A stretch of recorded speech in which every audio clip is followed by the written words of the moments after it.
It was a period which witnessed an enormous blossoming of various secret doctrines and orders: Templars and Rosicrucians, Illuminati and Freemasons, Anthroposophists, Theosophists, Neo-Templars and Armanen. Some of them seemed suddenly to have woken up after a centuries-long sleep.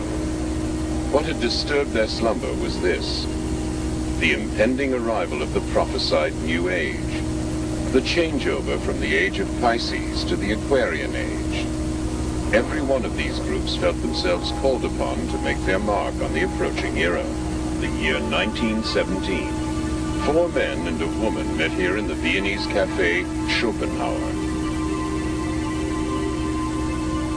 The young Maria Ortiz, a spiritualistic medium from Zagreb, the student and fighter pilot Lothar Weitz, the occultist, orientalist, and officer Karl Haushofer, Rudolf von Sebottendorf, an occultist who had recently returned from the Orient, as well as Prelate Gernot from the Order of Knights Templar. Their subject was the coming of the New Age. They spoke of secret revelations, the spear of destiny, the magical violet black stone. They discussed the possibility of making transmedial contact with the ancient Germanic and Babylonian deities, Ishtar, Ostara, and Isais, and of communicating with distant worlds, not only on this side, but also on the other. It is quite likely that this coffeehouse meeting witnessed the birth of the secret Thule Society, which in turn later spawned the German National Socialist Party, the SS, Black Sun, and the Vril Society, which in its turn gave a foundation to the occult activities of the Third Reich and the new comprehensive technology. And the beginning of German UFOs.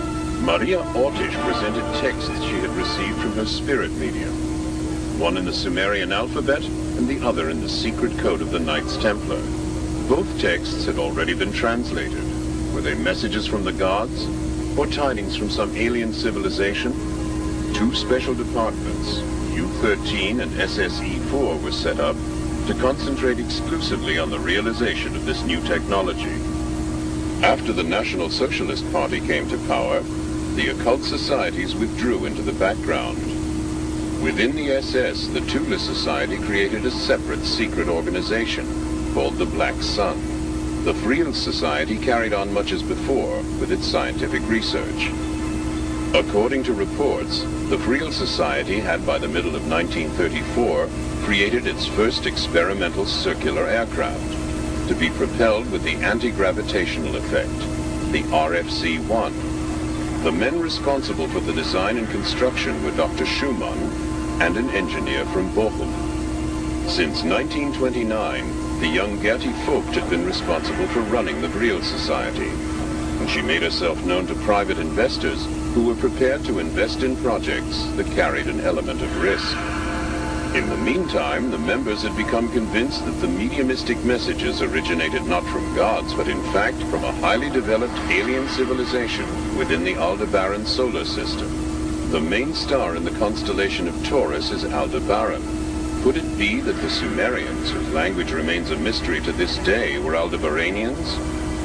If they did perhaps once land in Mesopotamia, it is interesting that the inscriptions on the royal tablets tell us, "When the royal power came down to us from the heaven." Before the end of 1934, the Vril Society had built its first light aircraft, the RFC-2 round aircraft. It was fitted with an improved Vril propulsion system and, for the first time, magnetic impulse steering. It measured hardly more than 16 feet from end to end, but it worked. It already possessed 2 typical characteristics of UFOs: the optical blurring of the contours when accelerating, and the colored lights depending on the level of power applied: red, orange, yellow, green, white, blue, or violet. Despite its advanced flying capabilities, the RFC-2 remained virtually unnoticed by the political leadership of the time. By 1939, the SS had already built its RFC-5, the first long-distance aircraft measuring more than 65 feet, and with the mysterious name Thule-1. Under tight security, the Thule-1 made its maiden flight, in all probability, in August of 1939. Documents show that by 1941, the British had already found out about these top-secret SS experiments. My background includes remote sensing technology and the exploration of the UFO phenomena.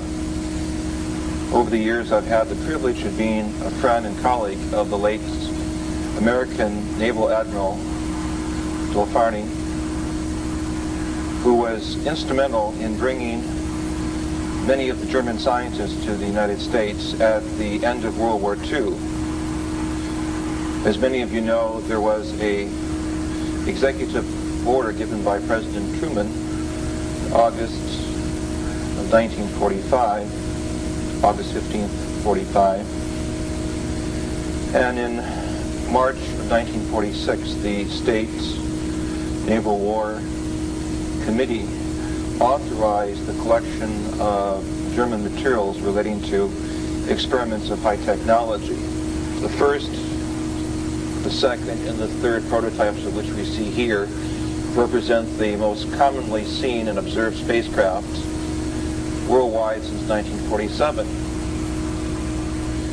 The documentation and personal experiences with many of the German fuel experts, however, suggest that as early as 1935, the Germans were aware that there was life and technology in the universe, and were at least indirectly aware of the possibilities of building their own saucer crafts,